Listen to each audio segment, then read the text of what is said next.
കോഴിക്കോട് വടകര ബാറിലെ കത്തിക്കുത്ത് കേസിലെ പ്രതി പിടിയിൽ. ഓർക്കാട്ടേരി സ്വദേശി ഫിറോസാണ് അറസ്റ്റിലായത്. ഇന്നലെ രാത്രിയാണ് ബാറിൽ കത്തിക്കുത്ത് ഉണ്ടായത്. മിഥില ബാലൻ വിവരങ്ങളുമായി ചേരുന്നുണ്ട് കോഴിക്കോട്ട് നിന്ന്. മിഥില, വിവരങ്ങൾ. മിഥില,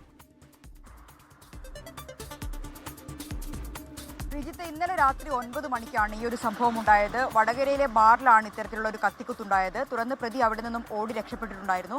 ആ പ്രതി ഓർക്കാട്ടേരി സ്വദേശി ഫിറോസ് ആണ് ഇപ്പോൾ അറസ്റ്റിലായിട്ടുള്ളത്. എടച്ചേരി പോലീസിന്റെ സഹായത്തോടെയാണ് വടകര പോലീസ് പ്രതിയെ പിടികൂടിയിട്ടുള്ളത്. കാപ്പ വകുപ്പ് ചുമത്തി നേരത്തെ നാടുകടത്തിയിട്ടുള്ള ഒരാൾ കൂടിയാണ് ഈ പ്രതി എന്നത്.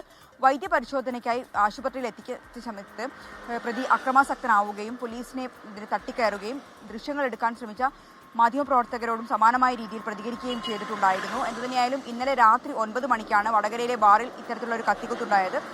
ബദ്രുദ്ദീൻ, വടകര സ്വദേശിയായ ബദ്രുദ്ദീൻ ആയിരുന്നു ഇത്തരത്തിൽ ഒരു പരിക്ക് പറ്റിയിട്ടുണ്ടായിരുന്നത്. ബദ്രുദ്ദീന്റെ വയറിനും കൈക്കുമാണ് പരിക്ക്. ആദ്യം വടകരയിലെ ജില്ലാ ആശുപത്രിയിൽ കാണിച്ചു. പിന്നീട് അവിടെ നിന്നും കോഴിക്കോട് മെഡിക്കൽ കോളേജ് ആശുപത്രിയിലേക്ക് ഇയാളെ മാറ്റുകയാണ് ഉണ്ടായത്.